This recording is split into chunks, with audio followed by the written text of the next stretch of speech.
So, very useful asymptotic equivalence. It's what we call Stirling formula. Okay, so Stirling was a mathematician that discovered this formula that is related to the factorial. Okay, so n factorial is asymptotically equivalent when n is very large to the square root of 2 pi n times n to the n times e to the minus n. Okay, so you have to memorize this by heart.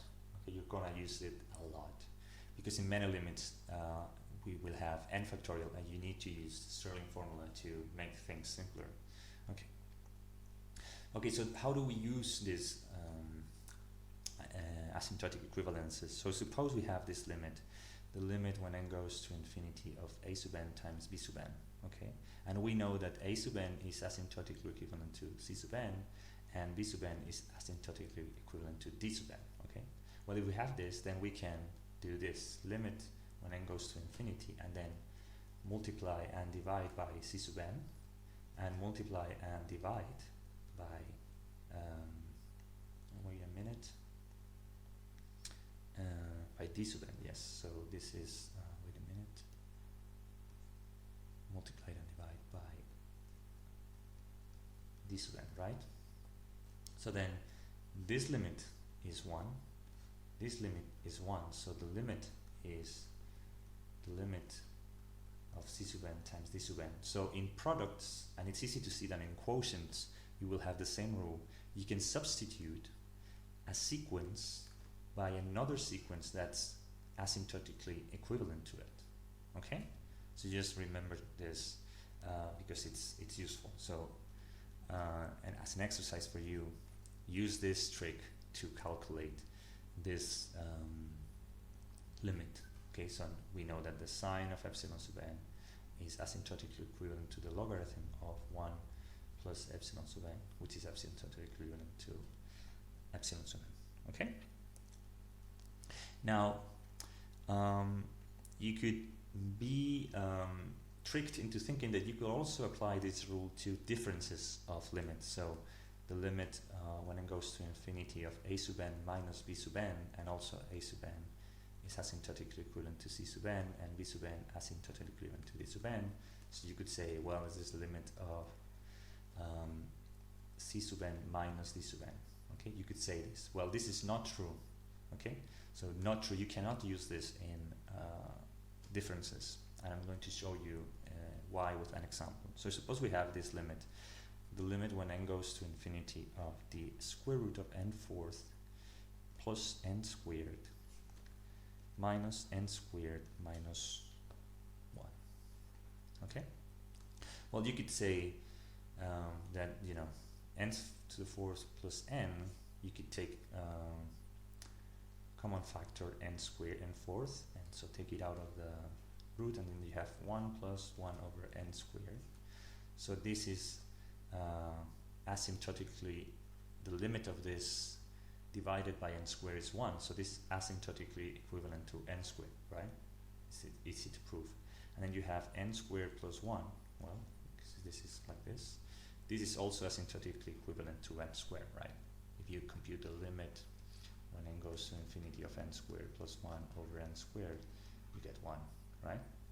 So you could say this is n squared minus n squared, so you can have n squared minus n squared equals 0, okay, which is not true. Or, but see that if instead of using this equivalence here, you just have n squared minus 1, which is the original sequence, you have minus 1, you get two different limits. So this cannot be true, okay? This cannot be the case. So how do you solve this? Well, you solve this using this trick that we saw with square roots when you multiply by the sum of these two terms. So this is n squared plus n to the fourth plus n squared plus 1. And then in the numerator you have the difference of the squares. So you have n to the fourth plus n squared, and then minus, and then you have n to the fourth plus 1 plus 2n squared, right? And so then you have n to the fourth and n to the fourth cancel each other out, and then you have n squared minus n squared in the denominator.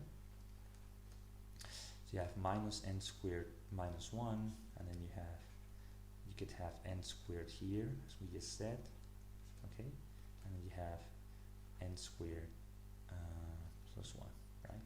If you divide everything by n squared, you have minus 1 over n squared, and then you have 1 plus 1 over n squared plus 1 plus 1 over n squared. So this thing is going to 0, this thing is going to 0, this thing is going to 0. So then you have minus 1 over square root of 1 plus 1. So this is minus 1 over 2.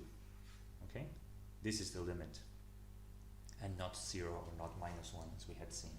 Okay?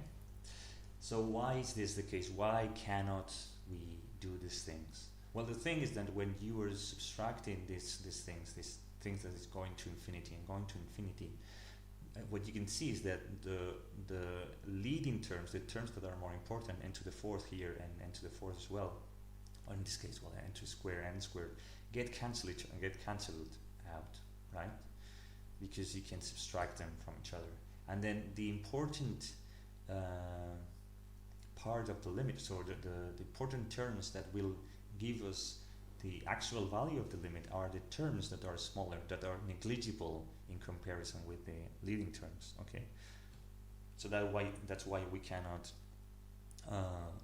use this trick. But in contrast, we can actually forget about negligible terms when comparing sequences in subtractions. So for instance, you have the limit when n goes to infinity of c sub n divided by a sub n plus b sub n, and b sub n is negligible in comparison with a sub n. Well, this you can rewrite it like this. This is c sub n divided by a sub n times 1 plus b sub n over a sub n. Okay, but the limit of this is going to be 0, right? Because this is what negligible means. So this is just the limit when n goes to infinity of c sub n over a sub n. So the negligible sequence gets discarded, and this is what we have done here. Okay, but we have done it explicitly, but you could say, well, this is minus 1 is negligible when compared to minus n squared. So this is just the limit. Let me write it like this now. The limit of this is just the limit of minus n squared, and then you have this, in this case, 1 over n squared is negligible when comparison with 1, okay, we know that. So this is just 1, so that we can substitute it like n squared, and then you have plus n squared, because again 1 is negligible in comparison with n squared, right? So then we have minus n squared divided by 2n squared, which is minus 1 over 2. Okay, so this is the same thing that we have done, but writing it in more explicit terms. Okay. Okay, so just one last example using this rule.